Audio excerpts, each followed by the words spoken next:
तो मैंने इसको भी और रिलैक्सेशन दी और इसको बोल दिया कि अप्रोक्सीमेटली 4.5 महीनों में तुम अपना सिलेबस कंप्लीट कर सकते हो फिजिक्स का। ये प्रैक्टिकल है, ऐसा होगा। हेलो एवरीवन, दिस इज शोभित निर्माण और आज की वीडियो में हम बात करने वाले हैं कि किस तरह से तुम 4.5 महीने में कंप्लीट फिजिक्स कर सकते हो अपनी क्लास 11th की। मैं फिर बोल रहा हूं, ये बातें जो है और कोई नहीं बताएगा, पढ़ाने वाले 1000 चैनल है यूट्यूब पे, बट ये बातें जो मैं इस सीरीज में बताऊंगा वो कोई नहीं बताएगा, ना यूट्यूब पे ना टिकटॉक पे। इस बात का ध्यान रखना। तो क्या हो रहा है ना कि बच्चे जब डिजिटली पढ़ रहे हैं तो कई बच्चे ऐसे हैं जिन्होंने पेड ले लिया है, जो कि कोई और प्लेटफॉर्म पे लेके चल रहे हैं, तो उनका पूरी लाइव क्लासेस चल रही हैं, तो उनको एक पैटर्न पता है, उनको एक सीरीज पता है कि ऐसे ऐसे पढ़ना है। बट ज्यादातर बच्चे ऐसे हैं जो कि फ्री पढ़ रहे हैं, वो यूट्यूब पे कहीं ना कहीं से लेक्चर देख रहे हैं, तो उनके दिमाग में आता है यार कहां से पढ़ें, कैसे पढ़ें, है ना। क्या वो जिस पेज से पढ़ रहे हैं उस पेज से उनका जल्दी से जल्दी 11th खत्म हो पाएगा या फिर उनका कुछ ना कुछ बैकलॉग रह जाएगा। तो इस वीडियो से ये भी आइडिया लग जाएगा कि दिन में कितने घंटे पढ़ना है। ऐसा नहीं है कि मैंने कोई डेट फिक्स कर ली है कि इस डेट पे तुम्हारा खत्म हो जाएगा, नहीं। जिस दिन तुम ये वीडियो देख रहे हो उस दिन से 4.5 महीने अपने गिन लेना, उस दिन तक तुम्हारा सिलेबस खत्म हो जाएगा क्लास 11th का फिजिक्स। ओके, मैथ्स और केमिस्ट्री भी साथ साथ में चलता रहेगा, वो मैं अगली वीडियोस में बताऊंगा। तो हम स्टार्ट करते हैं। देखो, एनसीईआरटी के चैप्टर के साथ साथ में चलूंगा कि किस तरह से चैप्टर ले रखे हैं, उसके साथ में ये बताऊंगा कि तुम्हारे कितने लेक्चर में वो खत्म हो सकता है। मैंने एक एवरेज लिया है कि पर एक लेक्चर जो है यूट्यूब पे या फिर कहीं पे भी 45 मिनट का एक एवरेज लेक्चर होता है, ठीक है। उस हिसाब से कितने घंटों में तुम्हारा एक चैप्टर खत्म होगा, कितने दिन में खत्म होगा, वो सब बातें बताऊंगा। तो चैप्टर 1 जो है फिजिक्स का, वो कुछ भी नहीं है, फालतू चैप्टरों से छोड़ देना। चैप्टर 2 पे आते हैं। चैप्टर 2 है यूनिट्स एंड मेजरमेंट, ठीक है। तो अगर हम देखे जाए तो एवरेज 4 लेक्चर में खत्म हो जाता है, मतलब कि 4 × 45 180 मिनट में, मतलब कि 3 घंटे में तुम्हारा ये चैप्टर खत्म हो सकता है, ठीक है। चैप्टर नंबर अभी मैं आगे बताऊंगा कि कैसे कैसे आगे स्ट्रेटेजी है। अभी ये सुन लो कि कितने घंटे में, और ये लिखते रहना। मैं फिर बोल रहा हूं, लिखते रहना। तुम एक पेज ले लो, एक पेपर ले लो कि हाँ इतने घंटे में मेरा ये चैप्टर खत्म होगा, और इस सीरीज में, जो सीरीज बता रहा हूं, इसी सीरीज में तुम्हें कहीं पे देखने हैं लेक्चर, जहां पे भी देखोगे। अब चैप्टर नंबर 3 आता है motion in straight line. Motion in straight line 2 parts में डिवाइडेड है कि रेक्टिलिनियर मोशन और रिलेटिव मोशन। एनसीईआरटी में तो एक ही चैप्टर है, बट ये 2 है। टोटल 12 लेक्चर लग सकते हैं तुम्हें इसे खत्म करने में, एवरेज में मान रहा हूं, ठीक है। 12 × 45 मतलब 540 मिनट, मतलब कि 9 घंटे तुम्हारा 3rd नंबर चैप्टर खत्म हो जाएगा। चौथा चैप्टर है motion in plane. Motion in plane होता है प्रोजेक्टाइल मोशन, लात मारते हो बॉल उड़ती है ना, उसे कहते हैं प्रोजेक्टाइल मोशन। हाँ, वो 5 लेक्चर में खत्म हो सकता है, मतलब कि 225 मिनट, मतलब 3 घंटे 45 मिनट में ये खत्म हो सकता है चैप्टर। 5वां चैप्टर जो एनसीईआरटी का है वो है लॉज ऑफ मोशन। इसी नाम से तुम्हें लेक्चर्स मिल जाएंगे यूट्यूब पे भी। 10 लेक्चर में ये खत्म हो सकता है, मतलब 450 मिनट में, मतलब कि 7 घंटे 30 मिनट में ये चैप्टर खत्म हो सकता है। न्यूटन लॉ ऑफ मोशन जो है वही है ये। 6वां चैप्टर जो है वो है work energy and power. 8 lecture में ये खत्म हो सकता है चैप्टर। 8 × 45 मतलब 360 मिनट, मतलब कि 6 घंटों में ये चैप्टर भी खत्म हो सकता है। अगला चैप्टर जो ये सीरीज में ही करना है, ठीक है, फिर लिखते रहना, इस सीरीज में ही करना है तुम्हें ये chapters. System of particles and rotational motion, ये 7वां चैप्टर है, ठीक है। ये 2 पार्ट में डिवाइडेड है, जो कि अलग अलग से पढ़ाए जाते हैं। एक है सेंटर ऑफ मास, दूसरा है रोटेशनल मोशन। बहुत ज्यादा इंपॉर्टेंट चैप्टर है। 26 लेक्चर लेते हैं टोटल ये, ठीक है। 26 × 45 मतलब 1170 मिनट, मतलब कि 19 घंटे 30 मिनट ये पूरा का पूरा एक चैप्टर लेगा। बहुत इंपॉर्टेंट चैप्टर है 11th के पॉइंट ऑफ व्यू से। 8वां चैप्टर जो है वो ग्रेविटेशन। 12 लेक्चर में खत्म हो सकता है। 12 × 15 12 × 45 540 मिनट, मतलब कि 9 घंटे में चैप्टर खत्म हो सकता है। लिख रहे हो ना? हाँ।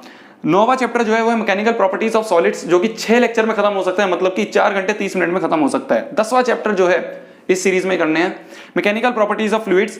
10 लेक्चर में खत्म हो सकता है, मतलब 7 घंटे 30 मिनट में ये लेक्चर खत्म हो सकता है। ओके। 11वां चैप्टर जो है वो है thermal properties of matter. 8 lecture में खत्म हो सकता है। 8 × 45 मतलब 360, मतलब 6 घंटे में ये चैप्टर खत्म हो सकता है, ठीक है। अभी बोरिंग लग रही होगी थोड़ी थोड़ी वीडियो, हाँ, अभी बाद में जो बात आएगी वो सबसे इंपॉर्टेंट है। अभी तो मैं एक सीरीज बता रहा हूं और ये भी इंपॉर्टेंट ही है। 12वां चैप्टर जो है वो थर्मोडायनेमिक्स, बहुत इंपॉर्टेंट है। 8वां चैप्टर जो कि 8 × 45 मतलब 360 मिनट, मतलब कि 6 घंटे में ये चैप्टर खत्म हो सकता है, थर्मोडायनेमिक्स। 13वां चैप्टर जो है वो काइनेटिक थ्योरी, जो कि 5 लेक्चर में खत्म हो सकता है। 5 × 45 मतलब 225 मिनट में लेक्चर खत्म हो सकता है, मतलब कि 3 घंटे 45 मिनट इस चैप्टर में लगेंगे। 14वां चैप्टर जो है वो ऑसिलेशन एसएचएम होता है सिंपल हार्मोनिक मोशन, ठीक है। ऑसिलेशंस एसएचएम का ही पार्ट है। 12 लेक्चर में लगेंगे, बहुत इंपॉर्टेंट लेक्चर है, बहुत इंपॉर्टेंट चैप्टर है। 12 × 45 मतलब 9 घंटे में ये चैप्टर खत्म हो सकता है। 15वां जो चैप्टर है वो है वेव्स। वेव्स भी 2 पार्ट में है, एक है साउंड वेव्स, एक है स्ट्रिंग वेव्स। स्ट्रिंग ऐसे होती है ना, ऐसे ऐसे करते हो, हाँ वही है। 14 लेक्चर में ये दोनों पार्ट खत्म हो जाएंगे, जो कि 10 घंटे 30 मिनट लेंगे। तो ये सारे के सारे तुम्हारे चैप्टर्स हैं जो कि इतना टाइम लेंगे। अब मैंने क्या देखा कि टोटल अगर मैं करूं, अगर मैं टोटल करूं जितने भी मैंने घंटे लिखवाए हैं तो टोटल तुम्हारे 105 घंटे लग रहे हैं। टोटल तुम्हारे 105 घंटे इन सबको खत्म करने में लग रहे हैं, इन सब चैप्टर्स को। बट खाली पढ़ना ही नहीं है, ठीक है, ये तो नहीं है कि खाली बैठेंगे, साथ में रिवाइज भी करना है, उसके सवाल भी करने हैं। हाँ, अब देखो ये किस तरह से डिवाइड हो रहे हैं 105 घंटे। तो अगर मैं एक एवरेज बच्चे की बात लूं, अगर मैं एक एवरेज बच्चे की, ना मैं किसी टॉपर को ले रहा हूं ना मैं किसी नीचे को ले रहा हूं, हम हमेशा एवरेज की बात करेंगे। तो एवरेज बच्चे को लूं तो वो 3 घंटे जो है वो क्या करेगा, अपने लेक्चर सुनेगा दिन के। एक दिन की बात कर रहा हूं, वन डे में, एक दिन में अगर हम बात करें तो 3 घंटे वो लेक्चर सुनेगा और 6 घंटे वो अपनी सेल्फ स्टडी करेगा। ये बात दिमाग में रख लो, तुम्हें इतना घंटे तो पढ़ना ही है, इतना घंटे तो पढ़ना ही है, मतलब 3 घंटे लेक्चर, 6 घंटे सेल्फ स्टडी। सेल्फ स्टडी अलग है इनसे, ओके। अब 3 घंटे जो लेक्चर है वो 3 लेक्चर होंगे उसके, अगर वो पीसीएम ले रहा है, और तो एक घंटे वो देगा। एक हो गया फिजिक्स, एक हो गया केमिस्ट्री, एक हो गया मैथ्स। अब फिजिक्स में उसको 105 घंटे लग रहे हैं, ठीक है। तो ये हो गया इसके 3 आवर के लेक्चर का। अगर हम सेल्फ स्टडी देखें तो सेल्फ स्टडी में मैंने मान लिया कि एक एवरेज बच्चा है जो कि दिन के तीनों चैप्टर पढ़ रहा है और 2-2 घंटे पढ़ रहा है। तो ये 2-2 घंटे, 1 घंटे 2 घंटे फिजिक्स, 2 घंटे केमिस्ट्री, 2 घंटे मैथ्स। तो लेक्चर्स के तो 105 घंटे लग गए, लेक्चर्स के तो 105 घंटे लग गए, और उसी के साथ साथ दिन में 2 घंटे वो उसका रिवीजन भी करेगा, ठीक है। हाँ, अब इसके बाद समझें, इसके बाद ये समझें कि मैंने मान लिया कि एक मंथ में अगर मैं संडेज को हटा दूं, 4 संडे होते हैं, ठीक है, मैं 25 दिन मानता हूं, और लो और रिलैक्सेशन देते हैं, 25 दिन हैं। अब उसको कितने दिन चाहिए, 105 दिन। भाई एक घंटा अगर एक दिन में दे रहा है तो 105 घंटे कितने दिन में दे पाएगा, 105 दिन में। समझ में आ रही है ना बात, 1 घंटा एक दिन में दे रहा है, ये घंटे हैं, 1 घंटा एक दिन में दे रहा है, तो 105 घंटे कितने दिन में दे पाएगा, 105 दिनों में। तो 105 दिनों के लिए, 105 दिनों के लिए अगर हम देखें तो उसको 4 मंथ और 5 दिन लगेंगे। तो मैंने इसको भी और रिलैक्सेशन दी और इसको बोल दिया कि अप्रोक्सीमेटली 4.5 महीनों में, 4.5 महीनों में तुम अपना सिलेबस कंप्लीट कर सकते हो फिजिक्स का। ये प्रैक्टिकल है, ऐसा होगा अगर तुम इस सीरीज के साथ चलोगे, ठीक है। इस बात को तुमने, मैंने होप है कि हाँ ये बातें तुमने नोट कर ली होंगी। इसी तरह से केमिस्ट्री और मैथ्स की भी वीडियो आ जाएगी कि किस तरह से तुम्हें कंप्लीट करना है। हाँ, बायो की भी अगर हो पाएगा तो मैं दे दूंगा।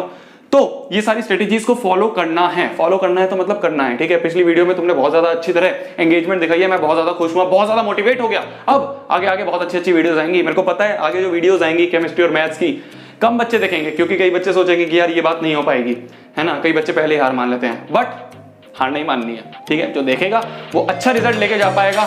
तो ठीक है।